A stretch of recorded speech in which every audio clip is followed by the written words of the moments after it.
Muito boa tarde a todas, a todos e a todos. Bem-vindos em mais uma live da nossa comunidade budista Rainbow Sangha. Hoje, dia 28 de novembro, 5 horas.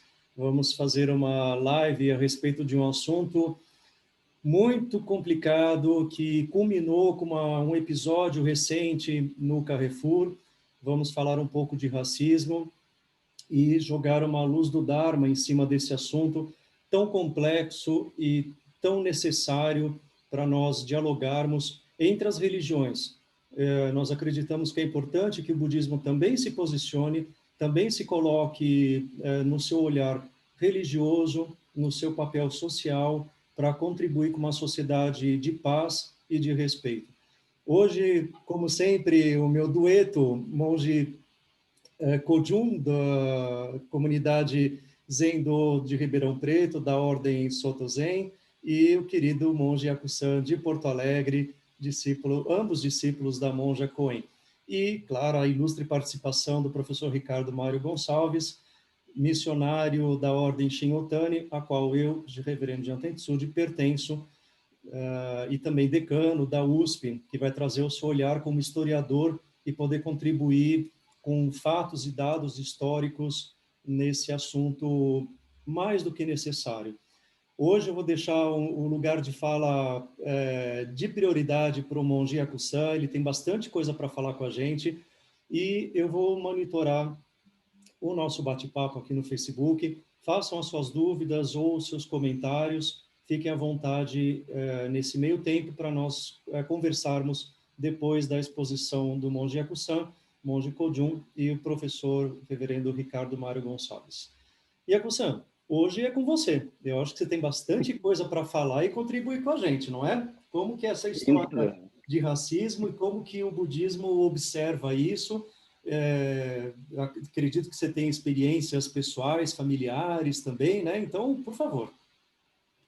Agradeço imensamente, querido Jean Sensei, né? E boa tarde, meus queridos irmãos, Kojun, professor Ricardo Mário Gonçalves, todas, todos e todes que estão conosco aqui assistindo, né? Antes de mais nada. Vocês devem ter se perguntado no próprio cartaz de divulgação dessa live, né? O que dois homens cis brancos estão fazendo numa live sobre engajamento em luta antirracista? Então, antes de mais nada, é importante a gente falar sobre lugar de fala. O lugar de fala, ele é para todo mundo, seja o lugar de opressão ou lugar de privilégio. Então, é importante a gente falar reconhecer de que lugar a gente está falando é bem importante. E antes de mais nada, acho que é importante a gente falar das pessoas pretas. Eu uso o termo preto, e agora eu vou compartilhar a minha tela e vocês vão entender o porquê. Eu vou começar trazendo exatamente uma reflexão do Fred Rampton, que ele fala exatamente a diferença de pessoa negra e uma pessoa preta. Fred Rampton, ele foi presidente do Partido Panteras Negras nos anos 60, na luta por direitos civis, e morreu, infelizmente, numa circunstância muito semelhante ao José Alberto, a própria Marielle, a tantas outras pessoas pretas. E eu falo de preto aqui exatamente porque teve esse movimento dos direitos civis nos Estados Unidos, com a famosa frase Black is beautiful, né? Então, usando exatamente o termo preto como um termo de empoderamento. Porque o que acabou acontecendo historicamente, o professor Ricardo Mário Gonçalves talvez possa ajudar conosco, né, contribuir, é que teve aquele livro que é um clássico, né, do Gilberto Freire, Casa Grande e Senzala, que falou da miscigenação. E aí, por tratar o país, o Brasil, num aspecto miscigenado, acabou se criando vários eufemismos acerca da população preta. Então, é a mulata, é o moreninho, o queimadinho, até outros até mais racistas, como o da cor do pecado. Então, de que lugar que eu vou ter essa conversa com vocês antes de mais nada? Sim, eu sou um homem branco, cis, mas eu tenho história para contar a partir da perspectiva do meu pai. Esse é Luiz Pedro, meu pai está aqui na minha formatura com cabelo ainda, há mais de 15 anos atrás, e a minha mãe. Então, eu vivi uma jornada dupla porque eu era discriminado pela população branca por ter um pai preto e discriminado pela população preta por ser filho de uma branca. Então, eu vivi essa jornada dupla e era muito estranho no meu tempo de graduação. Quando eu estava sozinho, eu percebia alguns elementos, né, de cuidado comigo. né? E quando eu estava com meu pai, a coisa mudava. Meu pai, né? Eu sou de uma família grande, e nos anos 70, uma das principais preocupações do meu pai, inclusive eu vi hoje uma situação hoje de manhã, eu preciso compartilhar com vocês a respeito disso, é que meu pai sempre andava com a carteira de trabalho. Eu nunca entendi o porquê. Pai, isso não é um documento tão importante, é só para assinar. E ele dizia, não, quando eu faço hora extra na universidade, meu pai é aposentado da Universidade Federal do Rio Grande do Norte, e em plena ditadura militar, anos 70, início dos 80, ele dizia, pode ser que uma batida policial me pare e eu tenho que explicar que, bom, eu sou um trabalhador. Então, o lugar de fala que a gente tem também é lugar de privilégio. E eu vi isso hoje de manhã.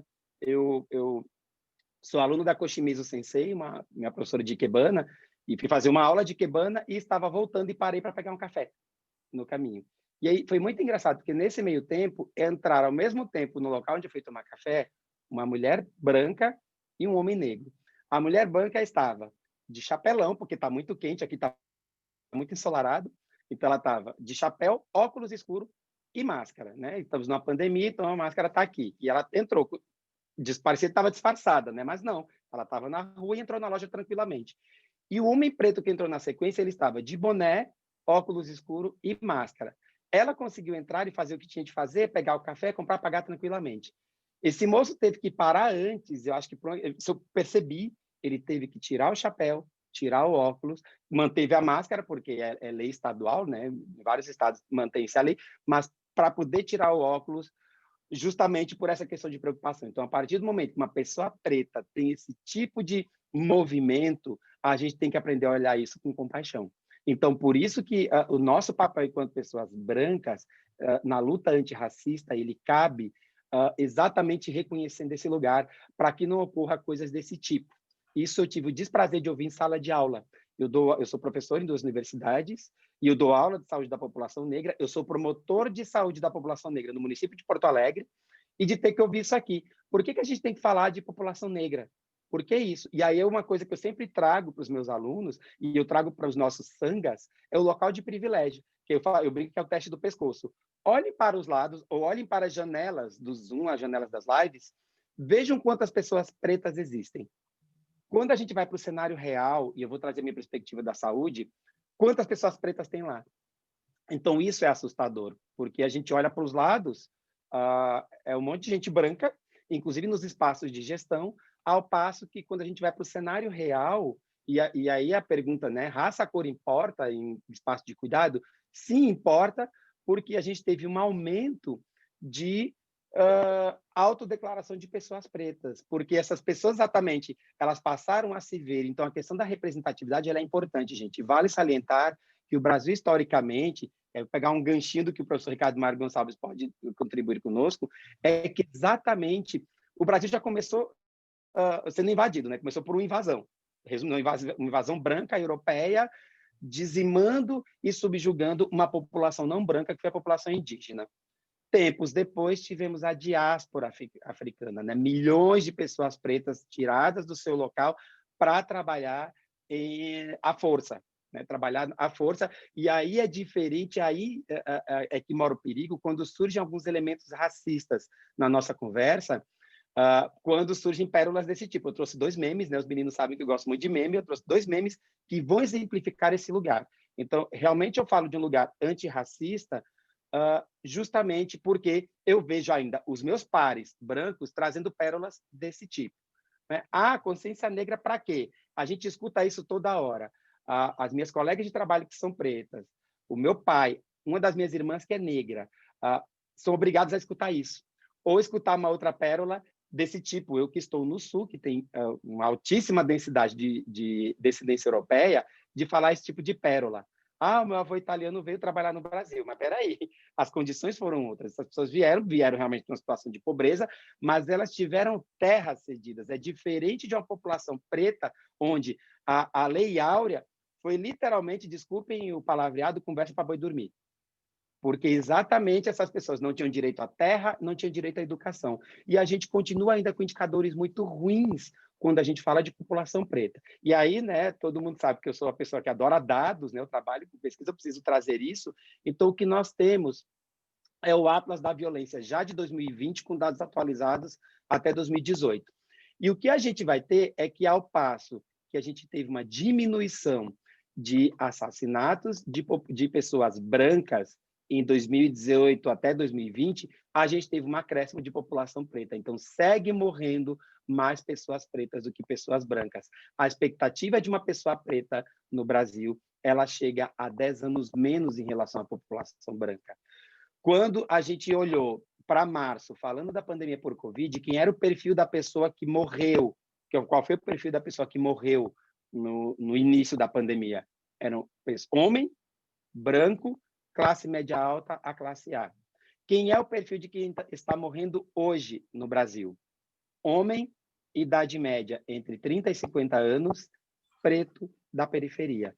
Então, raça, cor importa? Isso é apenas um acaso? Será? Então, é desse lugar que a gente tem que falar. Então, a história ela é importante ela ser revisitada, e quando as pessoas pretas falam em reparação histórica, elas não estão pedindo privilégios, porque há quem diga assim, as pessoas querem privilégio. Não é privilégio, é reparação histórica, porque a gente ainda tem pouquíssimas pessoas pretas em espaço de gestão. Mesmo tendo mais da população brasileira se declarando preta ou parda, quando eu vou olhar para a universidade, ainda que tiveram políticas afirmativas, não chega a 13% o percentual de pessoas pretas se graduando efetivamente nas universidades em qualquer curso. Na medicina, ainda é pior, gente. Eu leciono em 2 universidades e nas duas, uma chega a 1%, a outra não chega a 0,5% de pessoas pretas. Eu tenho 2 alunos numa das universidades que eu conto nos dedos, literalmente. Então, trazer esses dados e eu ter um olhar, né, que o Jun Sensei, que todas as manhãs reza, né, faz a cerimônia, o ofício matinal, e um dos sutras que é lido é exatamente o Sutra da Flor de Lótus, a gente precisa ter aquele olhar profundo, aquele verdadeiro observar sereno de Kanzeon Bodhisattva, né, que é o Bodhisattva da grande compaixão. E compaixão é isso, gente, conceito de compaixão acadêmico, e eu faço sempre essa mistura da academia com o Dharma de Buda, porque eu entendo que a academia também pode ser ensinamento dármico, é que eu preciso ter esse olhar compassivo de minimizar sofrimento. E a população preta ela sofre porque tem, de longe, piores indicadores em saúde. Eu não vou ficar aqui tomando tanto tempo com gráficos, porque eu poderia ficar horas mostrando gráficos aqui, dados, mas é aquela coisa, gente, se vocês derem um Google, vocês acham. Se vocês olharem para o lado, se vocês conversarem com alguma pessoa preta, vocês vão saber que em algum momento essa pessoa passou por isso. Eu trabalho com uma enfermeira negra que teve um problema, inclusive, dia 20 de novembro. Eu tive um problema, e vejam que engraçado, mesmo uma pessoa antirracista, ainda que a cor da pele seja uma cor da pele de privilégio, eu passei por uma situação. Eu tenho uma máscara de sair no dia a dia, uma máscara, isso aqui é uma máscara cirúrgica, mas eu tenho uma máscara de tecido que eu tenho escrito, vidas negras importam. E eu tive que ouvir, chegando no meu trabalho com atenção domiciliar, no meu trabalho laico, uma pessoa olhar para mim, nem saber quem era, a pessoa que estava esperando a ser atendida, não sei, olhar para mim e falar um palavrão, na verdade, que coisa horrível é essa na sua cara? Usou um termo mais feio.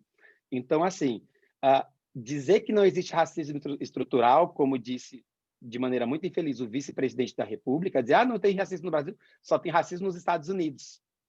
Ele falou isso porque teve a história dos anos 60 de ter segregação. E aí fica de novo a pergunta, onde estão as pessoas pretas que podem contribuir com esse debate? Eu fiz vários movimentos ao longo da semana, conversando com os meus 2 colegas, irmãos de caminho, tentando trazer pessoas pretas para essa conversa, né? Falei com um grupo de trabalho, falei com um coletivo, enfim, acabou não dando. Mas aí, de novo, fica a pergunta, né? Onde estão as pessoas pretas no budismo? Por fim, para passar a palavra, então, para os meus queridos irmãos, né? O professor Ricardo Mário Gonçalves, Kojun Sensei, tem um livro que é uma joia de uma monja zen, chamada Angel Kyodo Williams. Ela escreveu o Radical Dharma, que ela fala exatamente de populações vulnerabilizadas, e tem um livro dela que é uma joia, que é chamado Being Black, que ela fala da perspectiva de uma pessoa preta estudando Dharma e tentando entender isso, né? E, por fim, a última coisa que eu trago para falar para vocês é exatamente que, quando Shakyamuni Buda trouxe aquela primeira frase, logo após despertar, eu, todos os seres, simultaneamente com a Grande Mãe Terra, nos tornamos o caminho, ele literalmente quis falar todos os seres mesmo, né? O próprio Shakyamuni Buda passou por situações estranhas na vida dele quando ele foi comparado com um pária, né? Porque vocês sabem que na Índia tem a questão das castas ainda muito forte. No próprio Japão, né, tem os burakumin, que é uma população absurdamente excluída de acesso a coisas mínimas da sociedade. Então, é importantíssimo a gente ter esse olhar profundo e sereno. E, por fim, eu só vou projetar uma última imagem, que é uma coisa que eu adoro mostrar. Eu sempre mostro quase todas as minhas lives, mas é que eu sempre falo que ela é didática, essa imagem, que é o que a gente chama de mandala dos privilégios. A mandala dos privilégios, ela é muito interessante porque ela mostra exatamente os nossos locais de privilégio. Quer dizer, homens, eles são menos subjugados que mulheres, que pessoas trans, que pessoas não binárias. Brancos são menos subjugados que asiáticos, que pessoas negras, que pessoas não brancas, por assim dizer. A gente tem a própria questão de capacitismo, e aí eu vou colocando o que a gente chama de interseccionalidade. Quando eu olho para uma mulher preta, transexual, com a deficiência, eu tenho uma paciente exatamente com esse perfil, ela tem múltiplos recortes de história no seu corpo e muitos recortes de opressão. Então, é desse lugar que a gente tem que ter um olhar profundo e sutil para entender que a sociedade ela é desigual. Ela não é igual, essa coisa do somos todos iguais, isso é falácia. Quando vem com a história da meritocracia, que é uma das falácias também, quando se fala assim, porque a pessoa conseguiu por próprio esforço, não é bem assim, e aí tem uma série de coisas que são faladas. A população preta conta várias histórias, quando, por exemplo, se fala do mito do mamilo rosa, né? A gente já brincou, fala que mamilos são polêmicos, mas a coisa do mamilo rosa é uma coisa que a população preta fala muito, porque é um padrão de beleza que se fala disso, e mesmo na questão da saúde, vou falar por fim, no meu lugarzinho da saúde, quando a gente não tem treinamento para olhar lesões de pele ou acesso venoso em população preta. A gente não é treinado. Os livros de dermatologia, quase todos só tem foto de gente branca. Para entender o que é um sarampo, entender o que é uma psoríase, é tudo foto de gente branca.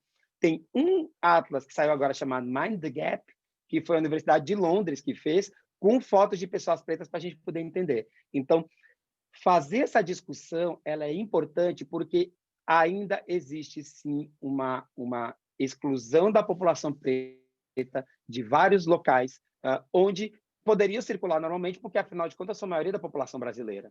Né? Então, para lugares de gestão, quando tem espaço de poder, então a coisa piora. Né? A população branca, majoritariamente, ela está em um local de poder, em cargos de chefia, em direções de empresas, enfim.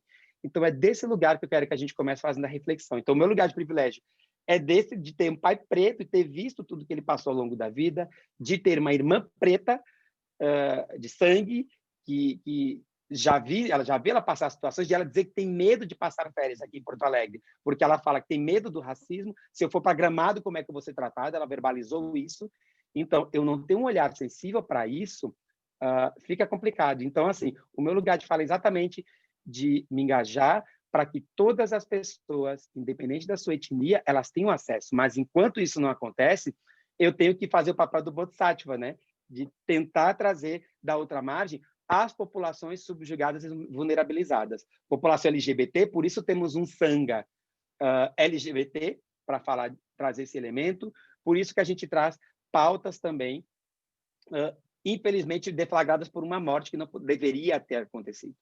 Então, é um pouco isso que eu queria trazer de reflexões para a gente iniciais. Falei demais, já desculpem, mas eu tinha que trazer algumas coisas que literalmente estavam engasgadas. Né? Eu estou falando por mim e falando pelos irmãos e irmãs pretas. É isso.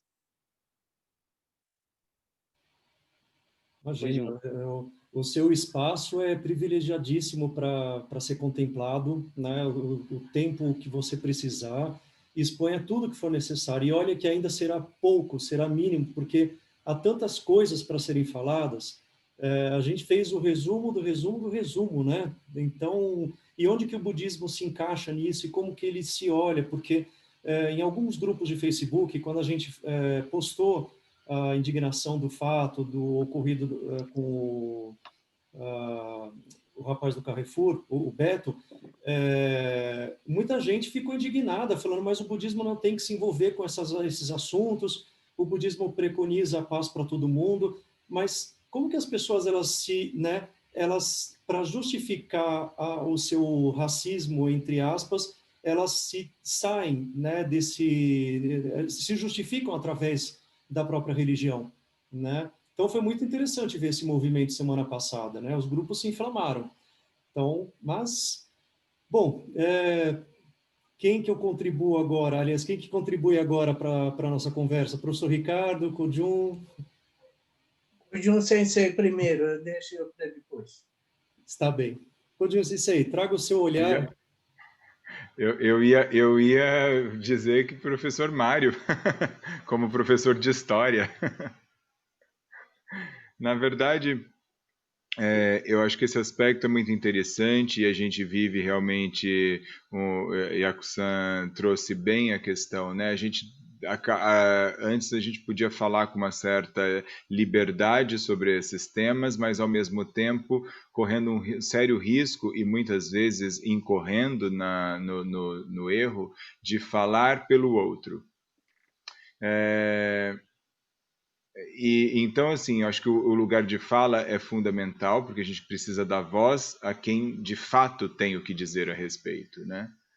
Mas também entendo que há algum lugar de fala daqueles que, de alguma maneira, vivenciam, porque nós não estamos separados, não tem nada separado, né? Somos todos, né, seres relacionados e vivemos na mesma sociedade. Por que eu estou levantando essa questão? Qual é o meu lugar de fala, então? Né? Embora eu seja bem branquinho, assim, claro, na minha família, eu acho que na família da maioria da população brasileira, nós temos negros, e isso não nos dá lugar de fala, porque nós não vivemos as experiências, né, dessas pessoas. Eu acho que o nosso lugar de fala, e eu acho que é um lugar de reflexão, é o de fazer parte de uma sociedade, né? A gente tem ouvido falar tanto em racismo estrutural, enfim, mas que antes que isso vire só um conceito meio vazio, a gente precisa trazer o questionamento para cada um de nós. O que é esse racismo em mim? Porque é claro que se me perguntarem, eu falo, não sou racista, muito pelo contrário, tal, mas não é verdade. Não porque eu esteja sendo malvado ou queira mentir, me passar por uma boa pessoa, porque nós vivemos numa sociedade que nos impõe certos padrões que a gente absorve sem querer ou sem nem perceber e que vão compor as nossas posturas, nossas condutas, a maneira como a gente se relaciona com o mundo, com a vida. Então, não, eu não sou racista, mas eu faço a piadinha. Né? Eu não sou racista, mas eu ouço às vezes algumas coisas que são assim assustadoras. Não, eu não tenho nada contra, mas eu não tenho atração por essa pessoa. Né? O que é isso? Né? Que são essas coisas que surgem, né, das nossas falas, né, que começam com o eu não sou? Né? Eu acho que a gente precisava olhar para o eu sou. Não queria, mas eu sou. Eu preciso olhar para não ser mais, mas eu sou. E isso é uma questão para todos nós. Né? Ao invés da gente ficar tentando falar pelo outro, né, a gente precisa falar por nós. Né? Onde é que isso está em mim? Qual é a minha postura em relação a isso? Como é que eu me posiciono em relação ao tema? Quando surge a notícia, né, e ela é assim assustadora pela desumanidade, mas não basta se horrorizar, é preciso, né, procurar entender o que significa aquilo, quais são os atores daquela situação, daquela cena, e aqueles que não estão evidentemente na cena, né? Que são essas forças todas, né, sociais que criam cenas como essa. Então,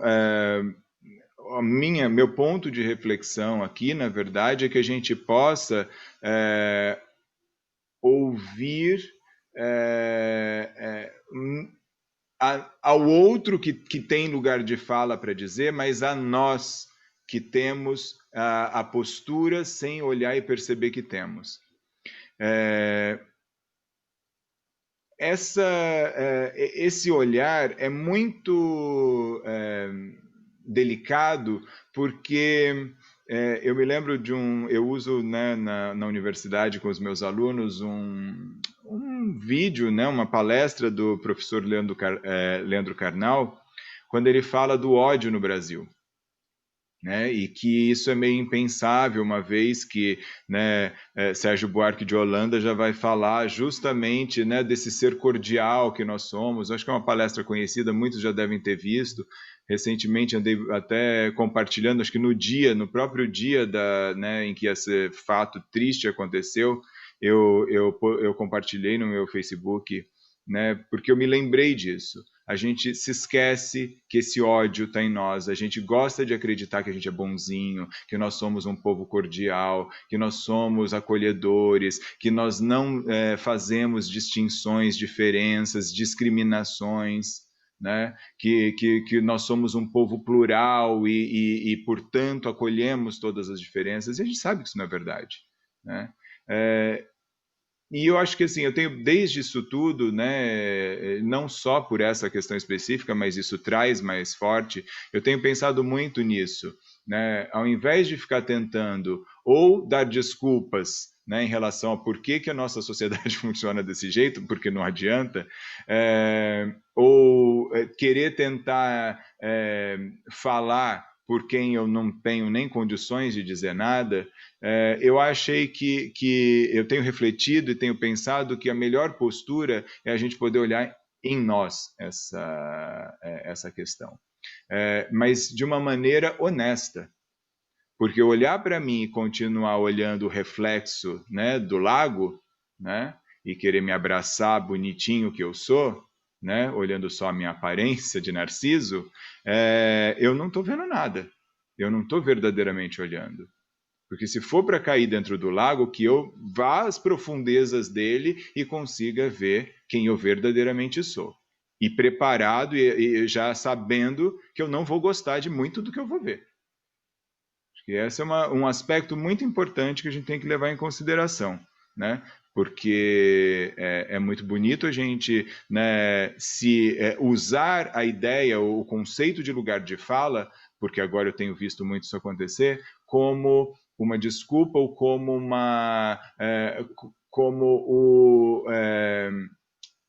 um jeito de não se dizer, de não se colocar.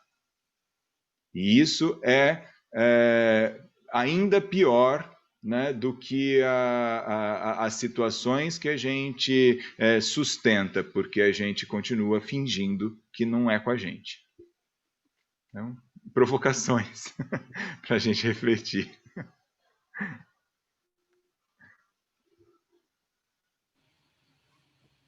Sem dúvida, são provocações mais do que necessárias. Eu acho que a beleza da Rainbow Sangha é a gente trazer o olhar do budismo dentre as mais variadas escolas e trazer o olhar do trabalho laico de cada um. Monge Yaku-san como médico de família, professor e promotor da população preta, Monge Kojun, que também tem a formação de psicólogo, e agora a gente vai para um lado forte, que também é da história, com o querido professor Ricardo, decano da USP, missionário da Ordem Shinotani. Professor Ricardo, nos ajude, por favor. Bem,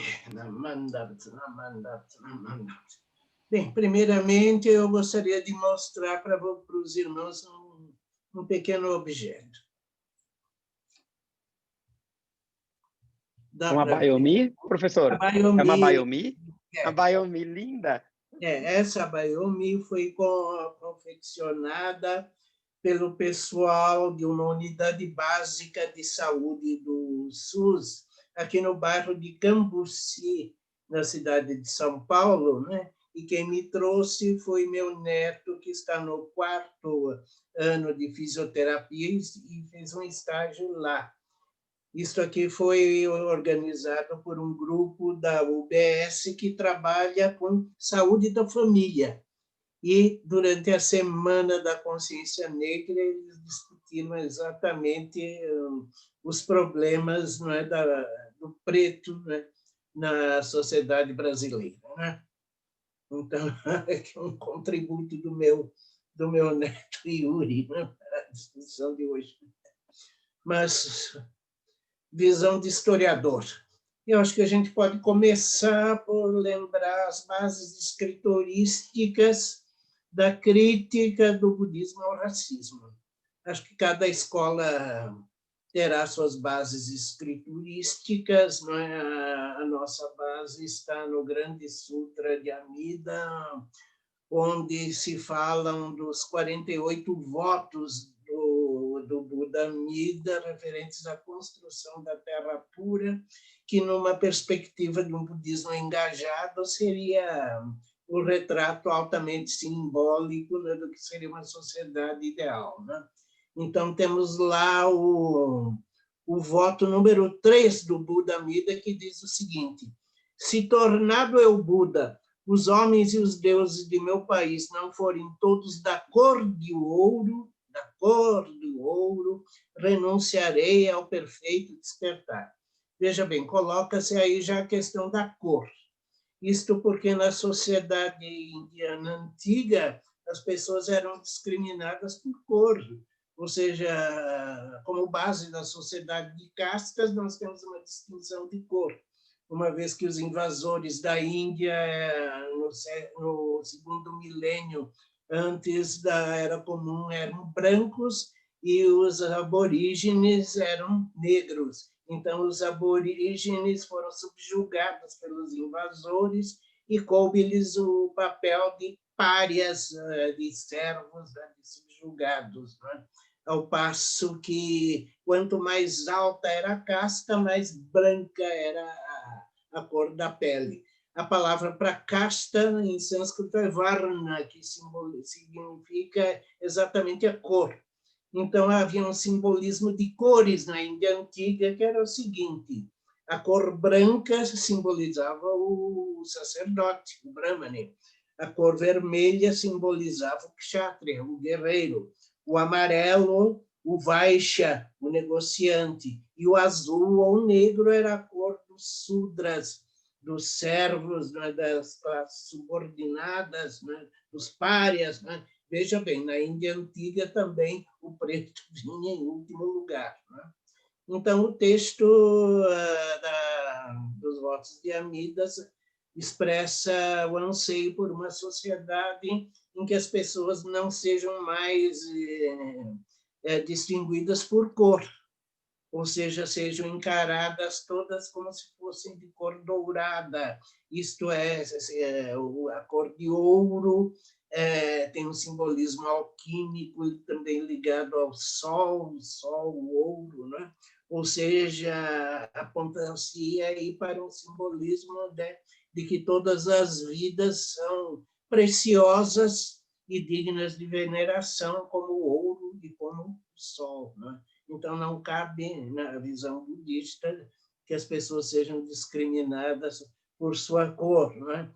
Brancos, vermelhos, amarelos, ou azuis, ou negros, né? Por detrás dessas cores superficiais, né? Brilha o ouro solar, né? Da dignidade da vida, né? Que é igual para todos, né? Assim é que na nossa escola se coloca esta questão, não é, do antirracismo, né? Mas, passando agora para a minha história pessoal, né?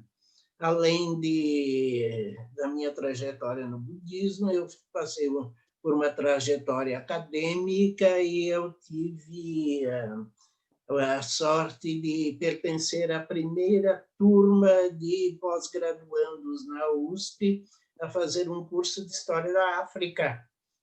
Eu fiz um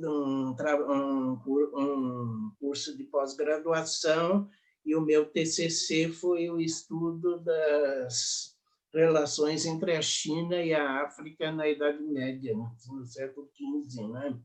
E assim que eu terminei a pós-graduação, eu me ofereci voluntariamente para dar cursos de graduação em História da África. Eu dividi esses cursos em dois. A primeira parte era História da África, a segunda parte era a abordagem da cultura afro-brasileira e, naturalmente, a questão do racismo vinha à tona, né? Então, desde os meus tempos, né, de pós-graduando, a gente sempre lutou contra esta ideologia que viu o Brasil como uma democracia racial. Essa frase é do senhor Gilberto Freire, né, que nós sempre denunciamos como grande ideólogo do racismo velado, do racismo disfarçado, que não ousa dizer seu nome.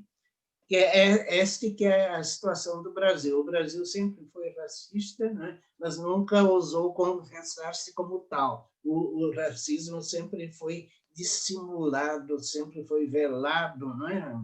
Ao passo que, por mais cruel que seja o racismo nos Estados Unidos, ele sempre foi confessado, nunca foi negado, né? Agora, aqui não. Aqui houve sempre um racismo, mas disfarçado, né? E quando o negro se atrevia a contestar o racismo, dizia: vocês, negros, é que são os racistas, estão discriminando a nós, os brancos, né?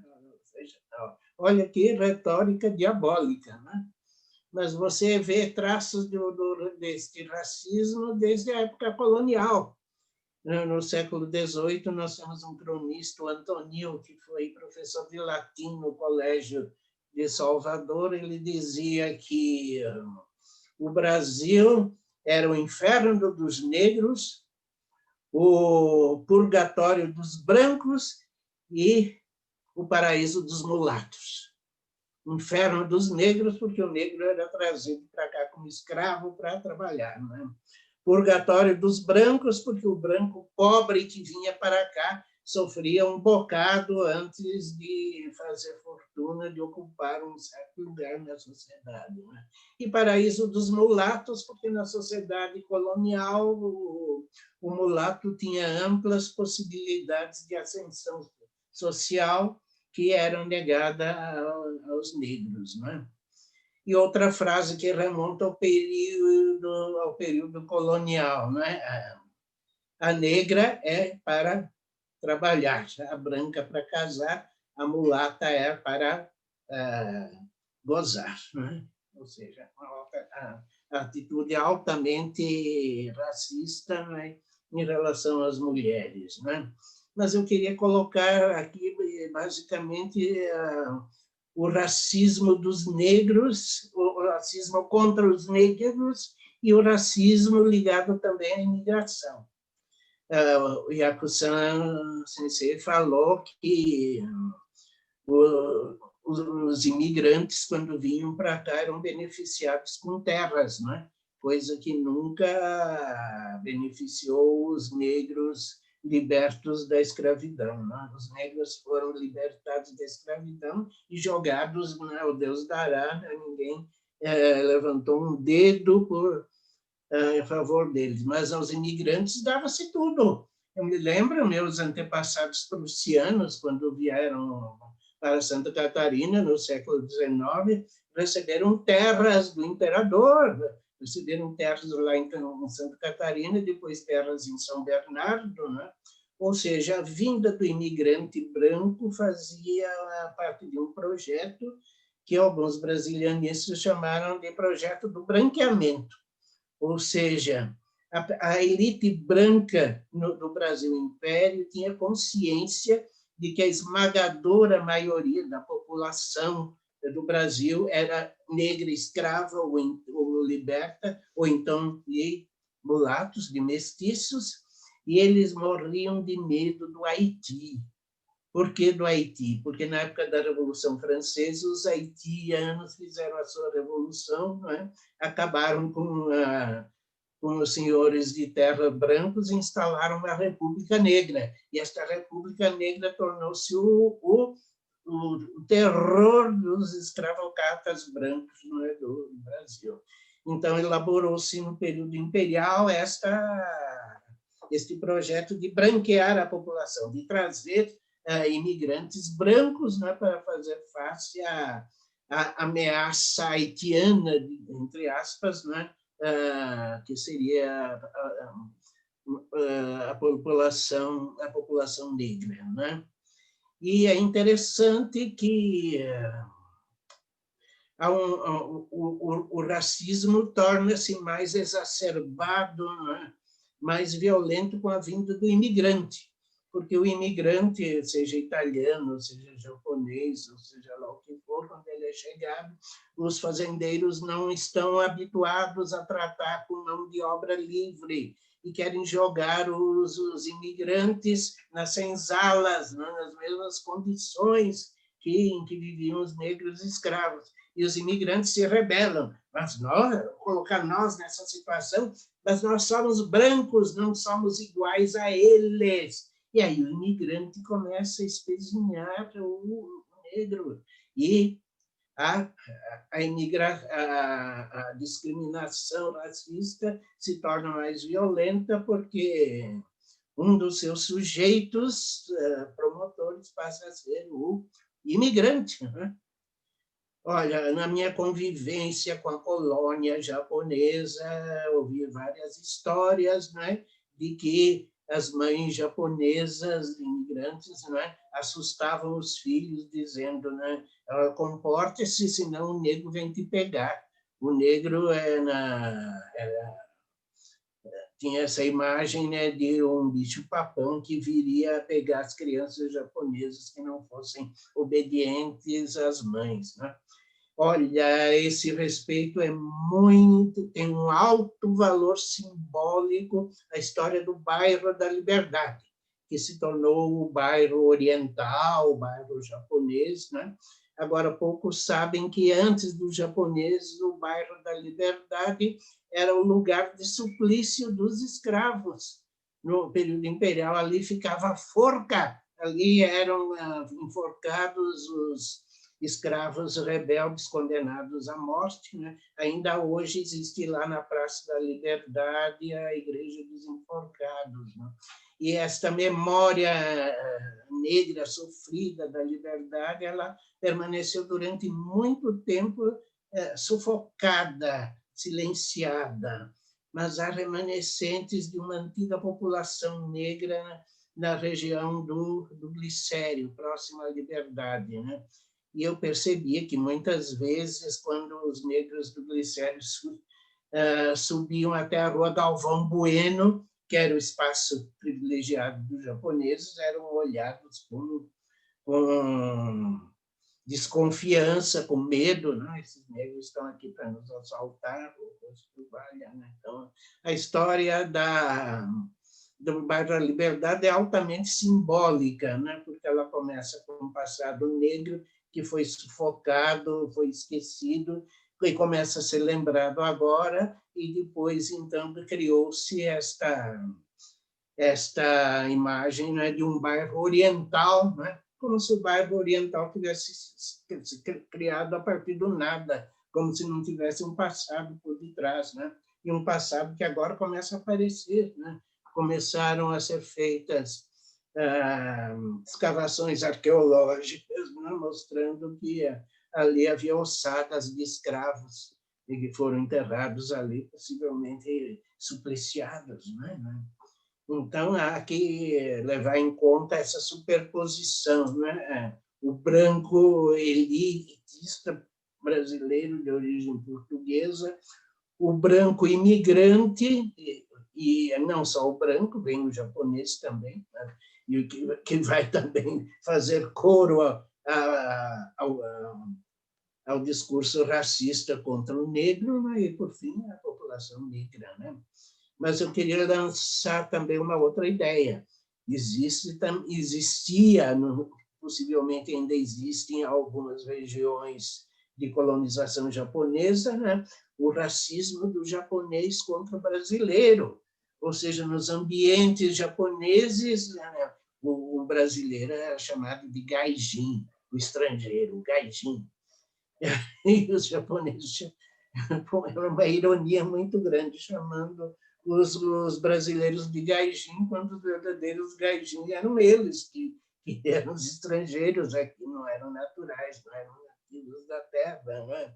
Mas eu me lembro, na minha história, na minha juventude, eu fui alvo de preconceito por parte de famílias japonesas. Né? Quando eu estava lá na minha juventude, meus 17, 18 anos, eu era altamente entusiasmado por cultura oriental, eu queria me orientalizar a todo custo. Então, era comer comida japonesa, assistir filmes japoneses, né?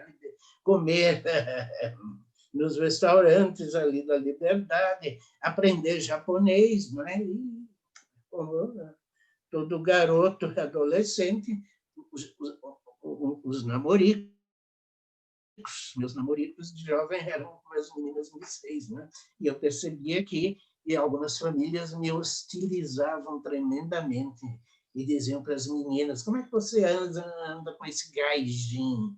Ah, sim, mas esse gaijin, ele é apaixonado por cultura japonesa, ele sabe japonês, ele traduz filme, ele vai no templo budista, não interessa, é gaijin, você é filha de japonês, tem que casar com japonês, não pode namorar gaijin. Né?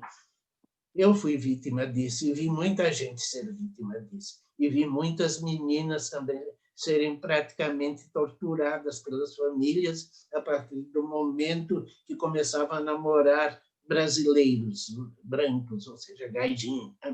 Então, existe um preconceito racista muito forte, né, na colônia japonesa, e isso ainda subsiste em algumas áreas, né, nas cidades do interior, onde é grande a população de origem japonesa, lugares como Açaí, no norte do Paraná. Né? Inclusive, não podemos esquecer que esses imigrantes vieram para cá no período de expansão militarista e imperialista do Japão, e eles eram educados lá no Japão como sendo a raça privilegiada, a raça solar, a raça dos senhores, o país governado pelo imperador divino. Né? Então, tudo isso está por detrás desta atitude racista e preconceituosa, né, do imigrante japonês contra o gaijin, ou seja, nós, os brasileiros. Né? Então, essas são algumas reflexões a respeito dessa questão, né, a partir da minha experiência pessoal. Né? E, se pudermos continuar a conversar sobre essas questões, possivelmente eu trarei outros episódios aí da minha própria vivência nessa área. Uma fala inicial seria por aí. Muitíssimo obrigado, professor Ricardo, mais uma vez, por essas elucidações tão substanciais que o senhor traz da sua própria vida, do lado acadêmico, do lado missionário. É riquíssimo, e certamente essa conversa não vai parar aqui. Vamos fazer várias outras lives nesse sentido, porque é necessário. E agora eu queria abrir um pouco o espaço para os comentários ou perguntas. E enquanto o professor Ricardo fazia a sua apresentação, o Anderson trouxe uma pergunta que eu acho que é muito pertinente e o budismo precisa fazer o seu questionamento. O Anderson diz assim: a maioria das sanghas budistas estão presentes em áreas nobres das cidades e são frequentados majoritariamente por pessoas brancas. Como o budismo poderia atingir as camadas mais pobres da sociedade? Enquanto os meus queridos irmãos refletem, eu já tinha pensado alguma coisa para te responder, Anderson. Acho que a gente precisa olhar também como que o budismo se desenvolveu.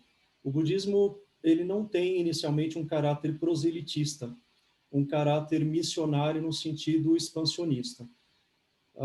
Nesse sentido, o budismo ele floresce inicialmente com as comunidades japonesas. As missões budistas que vieram para o Brasil não vieram para expandir o budismo para os brasileiros. vieram para dar suporte para a comunidade japonesa, que a princípio ia ser temporária e acabou se estabelecendo definitivamente em solo brasileiro. E até então se mantém essas manutenções. Nas últimas décadas temos visto algumas transformações, né? Então, clérigos brasileiros não nipodescendentes sendo ordenados, como você está vendo aqui na tela, nós temos 4. O professor Ricardo é o primeiro brasileiro lá nos anos 60, 70, que é ordenado, mas foi uma coisa extremamente pontual. Agora, ver clérigos ocidentais serem ordenados de forma mais massiva é um movimento mais recente que a gente vê. Então, quando você fala de áreas nobres, eu não sei se elas realmente são nobres, porque os templos eles se estabelecem aonde as comunidades nipônicas se desenvolveram. Então, por exemplo, o nosso templo aqui no bairro do Alto de Ipiranga, ele começou numa garagem e depois um terreno que foi cedido. E em volta não havia absolutamente nada, era um matagal, eram fazendas, chácaras, né? Então, recentemente é que se tornou um bairro, e ele não é um bairro nobre, é um bairro classe média. Pelo menos bairro nobre em São Paulo eu chamaria Higienópolis, Jardim Europa, e etc., né? Mas eu entendi a sua pergunta. O que eu quero colocar é assim, inicialmente o budismo se desenvolve onde as comunidades estão florescendo, né? Então, o segundo ponto é esse caráter não proselitista de sair por Brasil afora, como eram os cristãos, sejam católicos ou protestantes. E aí eu convido a vocês a assistir um filme excelente que eu assisti essa semana, está no YouTube, chamado Brincando nos Campos do Senhor. E aí a gente vê a disputa do mercado religioso entre católicos e protestantes para a conversão de índios e dominação de terras. Então, o budismo não pertence a esse mercado religioso. O budismo não vai para concorrer com outras religiões e conquistar. Existem várias vertentes que fazem isso, e são mercados, são competições agressivas, né? Às vezes você, numa mesma rua, você vê dezenas de igrejas neopentecostais, por exemplo, né? O budismo não tem esse caráter, mas ele tem um compromisso, sem dúvida, de atender as pessoas mais pobres da sociedade. Em paralelo, as comunidades budistas, elas estão com as portas abertas. Então, cabe às pessoas que se interessam ao budismo vir até a comunidade. Não é o budismo que vai lá para converter as pessoas, né? Então, é importante refletir nesse aspecto, porque a gente não pode ver o budismo como elitista por conta desse não movimento proselitista religioso, né? Eu acho que isso diz muito, tá? Então, mas eu entendo a sua preocupação, ela é extremamente necessária, mas é bom que as pessoas também saibam, da mesma forma que Yaku-san diz que fez vários movimentos para chamar pessoas pretas para participar da live, etc., e a gente não vê nenhuma pessoa preta participando, aonde que estão essas pessoas? Da mesma forma, ficam as provocações. Aonde que estão as mulheres clérigas que não participam dos eventos, né, dos encontros? Aonde que está a população preta que não vai a um templo budista? É por interesse? É por falta de interesse? É por falta de meio? A gente tem diversos meios. Hoje nós estamos fazendo um evento virtual totalmente gratuito. Então, não é para dizer que eu não posso ir até o templo, por exemplo, né? De repente, essa pessoa não tem nem internet, ou não tem acesso ao computador, etc. Mas, de alguma forma, isso pode ser encaixado, né?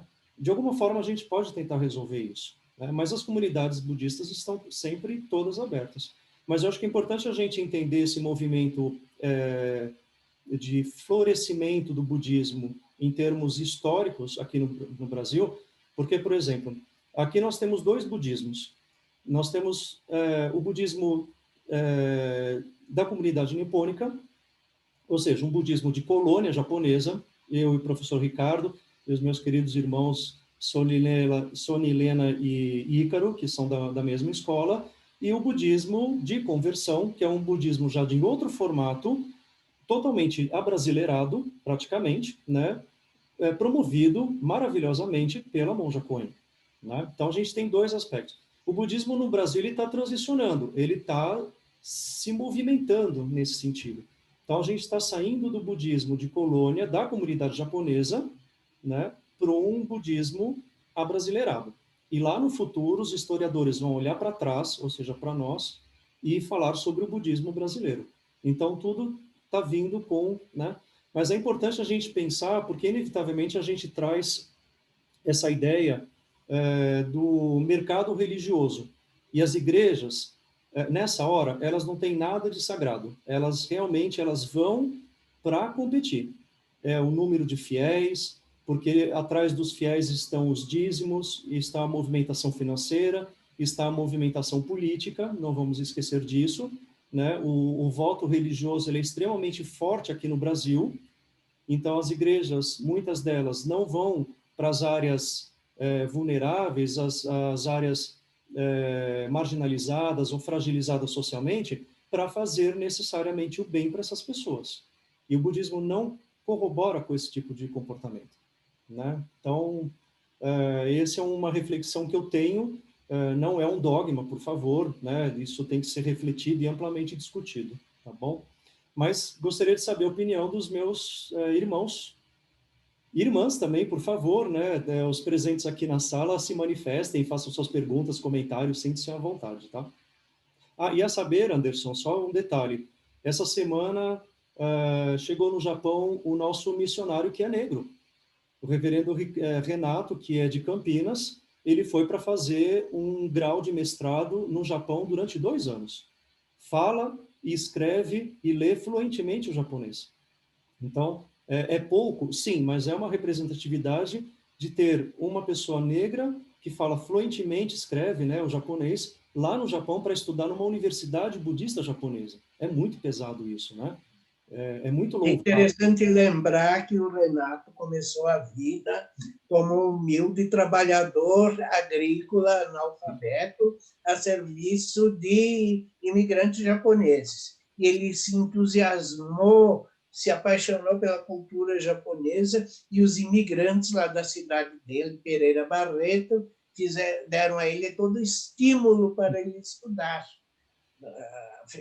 Fizeram ele para praticamente tornar-se experto na língua japonesa, né? E nós aqui na Ordem continuamos a estimulá-lo, né?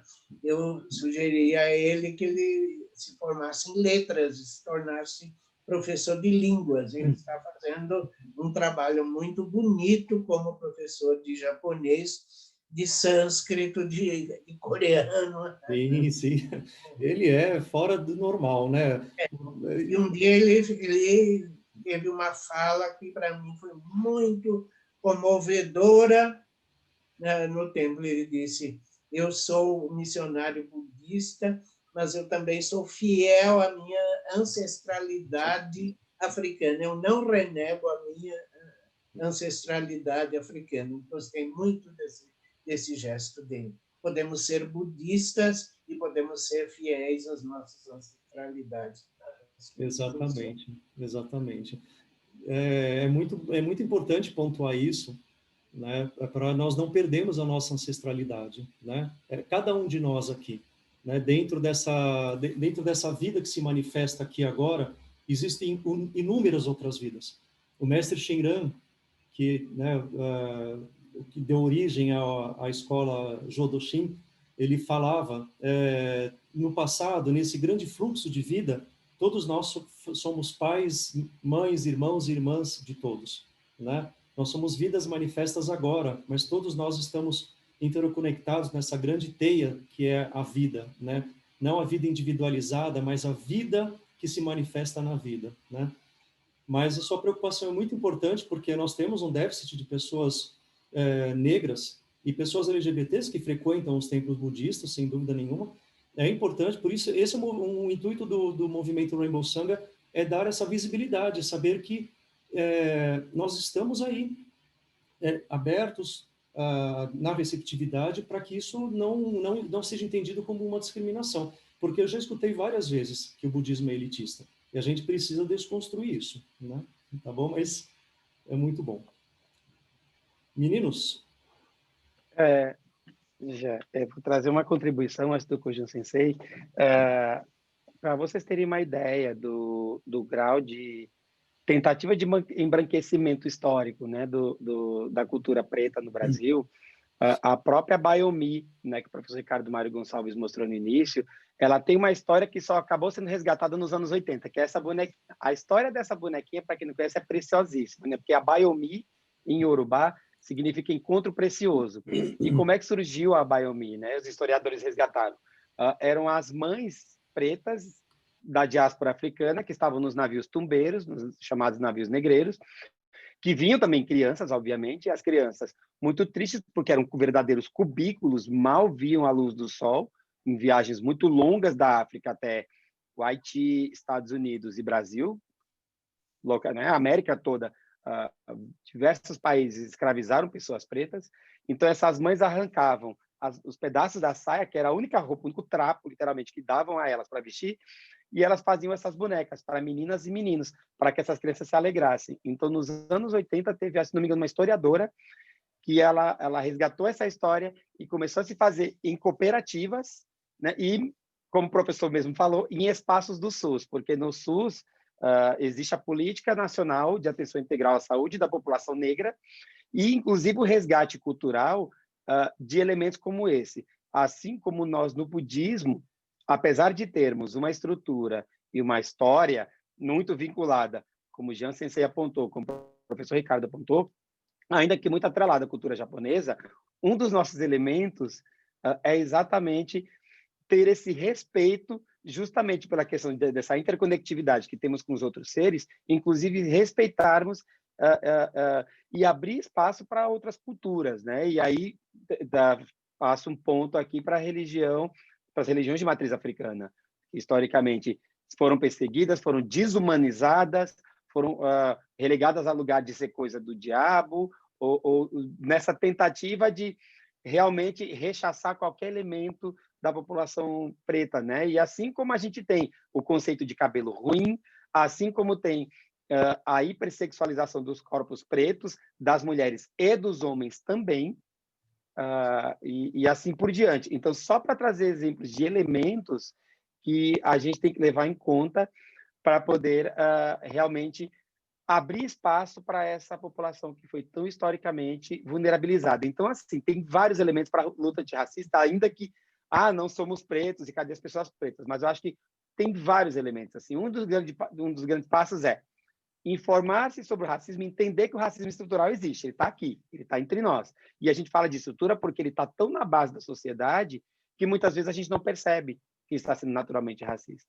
Né? Poder enxergar essa negritude, essa população preta no Brasil enquanto, sim, uma maioria em número absoluto. Reconhecer os privilégios de que são enquanto pessoas brancas, né? De ocupar espaços, inclusive religiosos. Né? Na nossa ordem, a gente tem a missão da Sotoshu, né? Kojun pode confirmar, na América Latina, o Shumusho, a nossa ordem Sotozen, e é uma das perguntas até que eles fazem, né? Onde estão os clérigos e clérigas pretos e pretas? Vocês não estão ordenando monges de monjas pretas? Então, acho que essa pergunta que foi feita ela é importante. Claro, vocês fizeram todo um resgate histórico, mas na construção do budismo brasileiro, a gente também vai ter que ter esse olhar profundo e sensível, com as portas abertas.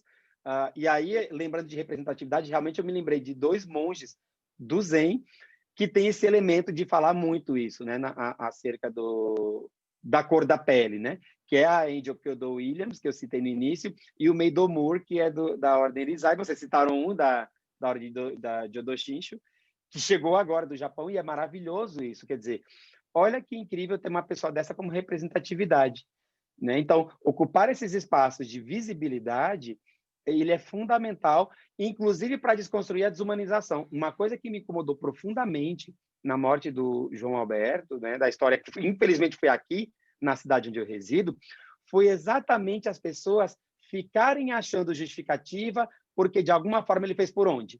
Ficar resgatando ficha policial, porque teve isso, inventaram várias fake news, como tinha, sei lá, trocentos violências e estupros e latrocínios, inventaram várias mentiras para reduzir. Acaba sendo o mesmo erro de falar em estupro culposo e o mesmo erro que aconteceu com Fred Rampton, que eu citei dos Panteras Negras, porque ele, no movimento lutas dos direitos civis nos Estados Unidos nos anos 70, ele foi assassinado e o inquérito foi chamado de homicídio justificável. E aí fica a pergunta, existe homicídio justificável nesse mundo? Eu entendo a legítima defesa, mas quando a gente está falando de alguém que, ainda que tenha tido algum atrito, alguma questão pessoal, justifica ter um chamado homicídio justificável, então isso é uma tentativa realmente de minimizar, de subalternizar essas pessoas. Então, a gente tem que ter, sim, esse olhar profundo e sutil, e sim, isso não deixa de ser espaço de privilégio. A gente ainda não está o budismo espalhado, e eu acho que é um movimento para as gerações futuras mesmo, e é como o Jean Sensei falou, acho que anos depois talvez possam olhar para nós e falar assim, bom, essas pessoas fizeram um movimento para que o budismo chegasse em mais locais. Não com esse fim doutrinário, mas com esse fim de garantir acesso, né? Porque aí existe uma diferença da questão do proselitismo, de abrir espaço em tudo que é comunidade para tentar a conversão, entre talvez ter uma capilaridade do movimento. E, inclusive, um movimento online como esse ajuda muito a essa capilaridade, porque a gente não está agora recluso nas paredes de um templo, de um mosteiro, e a gente agora pode chegar no maior número de seres, incluindo pessoas pretas que estão por aí, pelas redes, enfim. Então, é um pouco dessa reflexão que eu trago para a gente realmente ter esse olhar profundo e sutil para os elementos culturais, da gente ver poucas pessoas pretas em espaço de poder, de ter poucos médicos pretos. Então é uma alegria quando eu tenho uma alegria quando eu tenho alunos pretos, porque a gente olha para as cadeiras da academia, tem poucos, a gente olha para as comunidades e a população preta está lá em maioria. Então esse olhar profundo e sutil de uma sociedade que ela não é equânime nem um pouco, é que eu tenho que abrir para poder sim falar realmente de todos os seres e poder beneficiar o maior número de seres. Você falou de homicídio justificado. Semana passada, onde um grupo de budismo que eu participo teve muitas conversas inflamadas, e uma das que eu mais fiquei indignado é budista dizendo que ele pagou pelo karma dele. Né? Eu fiquei muito bravo com isso, porque depois que teve a morte dele, saiu a lista de BOs que ele tinha, né? Parece que 25 registros, né? E as pessoas, eu vi algumas pessoas dizendo, mas ele está pagando pelo karma dele. Eu falei, gente, mas, bom, primeiro, o karma não é linear, né? Não é esse toma lá da cá, aqui faz, aqui paga. A manifestação do karma não é bem desse jeito. Isso é um karma, esse é um conceito de karma ocidental, oportunista e distorcido, né? E outra, cada um de nós aqui, até o presente momento, nós não sabemos as cargas kármicas que temos de outras vidas, né? Nós não sabemos que nós somos propícios a realizar. O Mestre Shinran fala isso em uma de suas cartas, né? Então a gente precisa tomar muito cuidado de não instrumentalizar a religião para justificar os seus racismos, porque o que aconteceu nessa fala é querer justificar um racismo pelo viés budista. E isso eu deixo registrado o meu repúdio a essa pessoa que falou, e fica, né, que outros budistas que estejam assistindo, por favor, contribua com essa fala para não instrumentalizar os ódios, seja de racismo ou seja de homotransfobia, com a questão religiosa, porque isso não tem cabimento nenhum. Todos os seres devem ser acolhidos, amparados. Se ele fez algum crime, se ele fez alguma violência, que ele tenha, se ele tivesse que ser mobilizado por alguma agressividade dentro do Carrefour, por exemplo, que ele tivesse sido mobilizado, vamos supor, tá? Mas não acontecer a avalanche de socos e murros de uma forma extremamente odiosa, como foi, né, naquela cena. Né? Eu trabalho um pouco com a questão da segurança, tenho técnicas de mobilização, treinado pela polícia, mas você não vai surrar uma pessoa ou dar socos na cabeça de uma pessoa desse jeito. Ela fez uma coisa errada, que ela seja mobilizada e que ela seja punida, mas não ter esse tipo de ódio que encontra vazão dentro da religião, como foi no caso de alguns budistas. Então, eu quero registrar minha indignação nesse ponto, né? Olha, eu queria lembrar aqui um ponto. Quando eu comecei os meus estudos de Jodo Shinshu com os missionários do Honganji, eles me orientaram o seguinte: use a questão do karma sempre no discurso da primeira pessoa, ou seja, use a noção do karma apenas para fazer sua autocrítica. Jamais use a ideia de karma em discursos na segunda ou terceira pessoa para julgar os outros. O karma deve ser utilizado apenas para me autoanalisar, para um trabalho de autoconsciência ou de autocrítica. Queria lembrar ainda que a história da Bayomi confere 100%. O meu neto contou a mesma história que nosso irmão Yaku-san contou. Muito bem. Bom, vamos iniciar a nossa finalização e os queridos irmãos que estão presentes na sala, vocês querem comentar, fazer perguntas? Sonilena, Ivani, Ícaro, ou o pessoal que está assistindo, ou os nossos irmãos. Não? Bom, muito bem. Bom, de qualquer forma, a gente está sempre com os canais abertos para o que vocês quiserem conversar, dialogar, soltar os seus desabafos, como eu fiz agora há pouco, porque realmente eu fiquei muito mordido com essa história, eu fiquei indignado, né? Então, que nós possamos promover o bem, né? Realizar todo o bem e evitar todo o mal, como diz o nosso grande mestre Buda Shakyamuni, né? Então, queria convidar as palavras finais dos presentes a respeito do engajamento do budismo contra o racismo, né? Que é o nosso tema de hoje. Então, como que o budismo ele se engaja não só na pauta LGBT, QI+, que é o tema central e a existência do nosso Sangha, da Rainbow Sangha, mas que se estende a diversas outras pautas, né? Do engajamento contra a violência da mulher, o abuso infantil, pedofilia, a violência contra a população preta, contra a intolerância religiosa, né, de outras religiões e etc. Né? Quem começa? Kojun? Kojun, você quer falar? Ou eu? Tá bem. Bom, eu queria realmente agradecer esse espaço, essa oportunidade da gente falar de algo que realmente se a gente não faz uma reflexão mais profunda, a gente não observa. E vou trazer para a perspectiva da população LGBTQIA+, que é a nossa Rainbow Sangha, a própria comunidade LGBTQIA+, também tem que fazer uma reflexão profunda e sutil acerca dos seus elementos racistas. É uma população que historicamente é vulnerabilizada, mas ainda tem muito de elementos racistas quando ou eu rechaço alegando eu não sinto atração por pessoas pretas, ou quando eu hipersexualizo. E aí, mesmo quando a gente vai para o cenário queer, a coisa ainda é pior.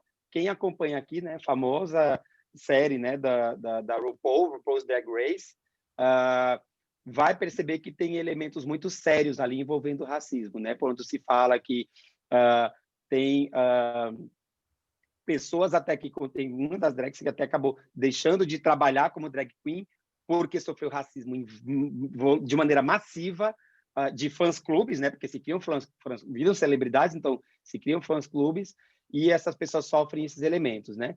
E se tem algumas síndromes que se discutem acerca da população preta. Quando se fala de sofrimento mental, se fala da solidão da mulher preta, da solidão do homem preto, inclusive por essa carga de hipersexualização, porque aí é um pouco do que o professor Ricardo falou no início, né? Do que foi dito antes, né?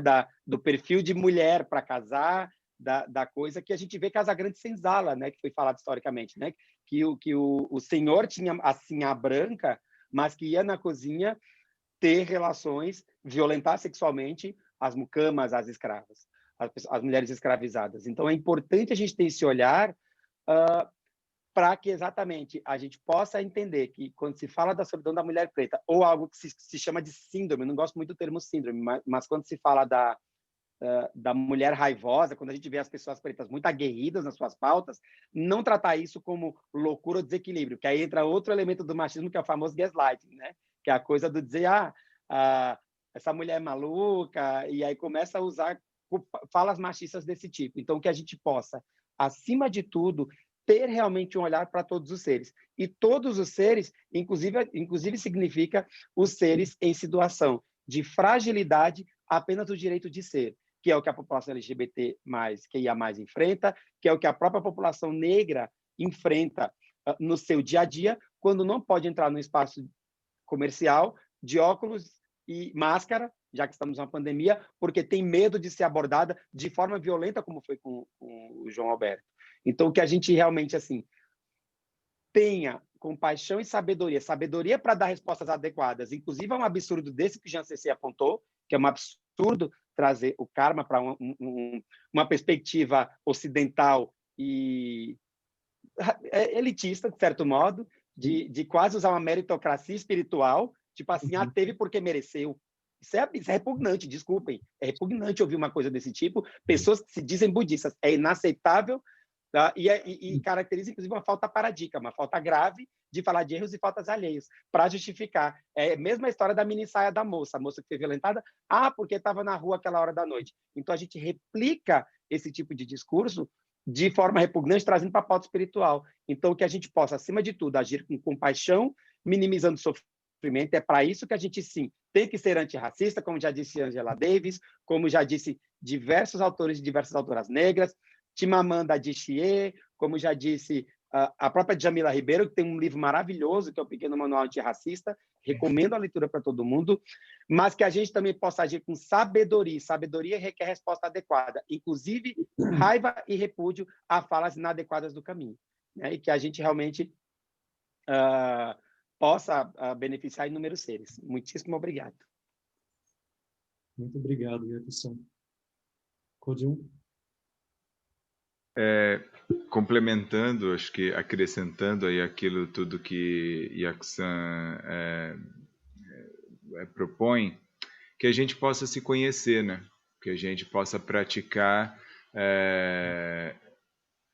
a ponto de conhecer quem a gente é em todos os aspectos, que a gente possa entrar em contato com aquilo que com esses mecanismos que agem dentro de nós e que a gente desconhece porque não olha, porque não presta atenção, porque há aspectos inconscientes, mas que produzem atos que podem ser verificados. E acho que a prática da autoobservação, do autoconhecimento, ela eu acho que é o primeiro ponto, o primeiro passo para que a gente consiga ir além desse estado de coisas que nós estamos vivendo e que corroboramos, com aquela, como eu disse antes, com aquela fantasia de que nós somos tão bonzinhos, tão maravilhosos, enfim. Ela pode ser muito reconfortante, mas não resolve nossos problemas sociais. Não vai, isso só atende ao nosso ego, ao nosso narcisismo, mas ajuda muito pouco tudo isso que a gente está enfrentando, e a gente precisa parar de ficar só no lugar de se horrorizar, como em parte, inclusive, como aqueles que, puxa, nossa, eu jamais faria uma coisa dessas. Porque não é verdade. Todos nós podemos fazer qualquer ato inadequado e mesmo desumano, vamos dizer assim. Não dá nem para dizer que é desumano, porque é humano. É próprio da natureza humana fazer coisas horríveis, assim como coisas maravilhosas. Mas a gente precisa se olhar. Precisa se ver, se conhecer, porque senão nada muda, né? A gente fica sempre achando que o problema está no outro, que é a sociedade, que é a região marginalizada ou é aquela população específica, mas nunca a gente, né? Acho que esse discurso já deu, né? Eu espero que a gente possa se olhar, se conhecer, se perceber e poder transformar isso em nós antes de tudo, que aí a gente consegue transformar a sociedade, né? Muito obrigado. Uma última coisinha, só uma reflexão que o próprio Buda enfrentou, né? Acho que vocês talvez conheçam do Kanonipali, aquela ocasião que o Brahmani xingou Shakyamuni Buda, né? Falando, seu pária, seu impuro, porque Shakyamuni Buda recusou. E ele fala algo como: o nascimento não faz alguém pária, o nascimento não faz alguém brahmane. É a ação que faz alguém um pária e é a ação que faz alguém um brahmane. Então, que a gente possa agir sabiamente a despeito de causas e condições que nos trouxeram o nascimento, inclusive cor de pele. Professor Ricardo. Uma palavra final. Nos anos 50, a Unesco recrutou um grupo de cientistas sociais e pediu-lhes que escrevessem uma série de monografias criticando o conceito de raça como conceito anticientífico. Desse apelo nasceu esta publicação. Em português existem 2 volumes, editada pela editora Perspectiva, Raça e Ciência. É uma série de textos que foram escritos nos anos 50 por antropólogos, sociólogos, psicólogos, historiadores, etc. E aqui há uma série de argumentos mostrando que o conceito de raça é puramente ideológico, não é um conceito científico. Tanto que nós, cientistas sociais, somos sempre lembrados que jamais devemos usar a palavra raça, é uma palavra ideológica. Devemos usar etnia, grupo étnico, qualquer outra coisa, mas, por favor, não usem a palavra raça, que ela é ideológica, não é científica. Muitíssimo obrigado. Eu queria ler alguns comentários que são muito importantes aqui do nosso bate-papo no Facebook. O Tiago diz: parabéns pelo trabalho, pessoal. O budismo tem o dever social de contemplar esses problemas e oferecer respostas e possibilidades, e se afirmar diante disso a partir dos seus pressupostos e práticas e não se omitir. Não é o caso de fazer conversão de ninguém, mas de oferecer possibilidades de acolhimento e de oposição a situações de injustiça na sociedade. Tiago, eu acho que seu comentário encerra toda a nossa live de hoje de uma forma maravilhosa. Muito obrigado. O Fernando: talvez exista uma grande diferença entre o karma kardecista, mais conhecido no Ocidente, e a ideia de karma oriental, relacionada à lei de causa e efeito. Sim, isso é importante pontuar também. E a Roberta: nós vivemos discriminação em todos os lados de tudo porque o brasileiro não tem patriotismo. E a Márcia pede por mais lives como essa. Vamos fazer sim, temos muito trabalho pela frente. Claudinha: importante conversa, muito atual. O racismo é inaceitável e nós budistas também não devemos tolerar. Devemos nos engajar e somar na luta antirracista. Eu acho que uma coisa que é importante a gente desconstruir no imaginário, principalmente ocidental, essa imagem de que o budismo é algo fofo, que budistas vivem na mansidão e ficam contemplando a flor de lótus sentado cheirando incenso. Por favor, gente, a religião ela deve ser transformadora, senão ela vai virar uma mera ideia abstrata, e o budismo faz parte disso. Essa ideia ocidental que nós temos do budismo, que você só vai lá, medita, porque é uma filosofia de vida, e você fica tudo bem, tudo numa nice, depois você sai, e aí você vira vegetariano, e aí você promove a não violência. Não é isso. Na Ásia, nesses últimos tempos, na Tailândia, por exemplo, a gente está vendo a população contra a monarquia, contra uma ditadura, e a população é budista. Né? No Japão, nós temos o nosso ex-sacerdote primaz e o reverendo Obata, que faz parte de vários protestos contra as armas nucleares, né? Vários monges nos Estados Unidos, que uma delas até foi presa, saiu em várias fotografias, né, na mídia, porque nós precisamos também nos posicionar. Vamos desmontar essa ideia de que budismo fica dentro do templo e o resto do mundo que se resolva, porque senão vira ideologia social, né? Então, nós precisamos nos engajar a respeito dessas coisas. Como falou o Tiago, não é conversão, mas é nos posicionarmos em prol da paz e do respeito, porque o que Shakyamuni fez foi um grande movimento de protesto no seu tempo também, né? Assim como o mestre Shinran, assim como o Nichiren, assim como o Dogen, assim como o Honen também fizeram dentro dos seus tempos. eu não vou deixar nenhuma mensagem de encerramento, eu só queria que o professor Ricardo mostrasse uma coisa, porque eu estou sem ele, mas o seu Nenju. Por favor, professor, isso. Isso é o Nenju de caveirinhas. Esse Nenju é para mostrar que nessa grande linha da vida nós somos todos iguais. Essa vai ser minha mensagem para encerrar o dia de hoje. Eu ganhei esse Nenju há muitos anos atrás, e no dia que eu ganhei eu fiquei tão assustado, falei, gente, mas caveirinhas, né? Eu vou andar com caveiras penduradas, que coisa, né, horrível, que coisa feia, né? Mas depois eu entendi a simbologia desse Nenju, que mostra que todos nós somos iguais. O resto é tudo rotulação dos condicionados agregados, que são transitórios, inclusive. Muito obrigado pela participação de todas, de todes e de todos. A nossa live vai ficar disponível no canal no YouTube. Curtam a nossa página.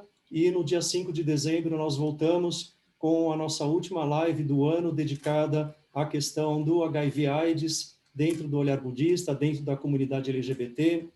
Vamos preparar uma grande live de reflexão nesse sentido, que é extremamente importante falar deste assunto também, tá bom?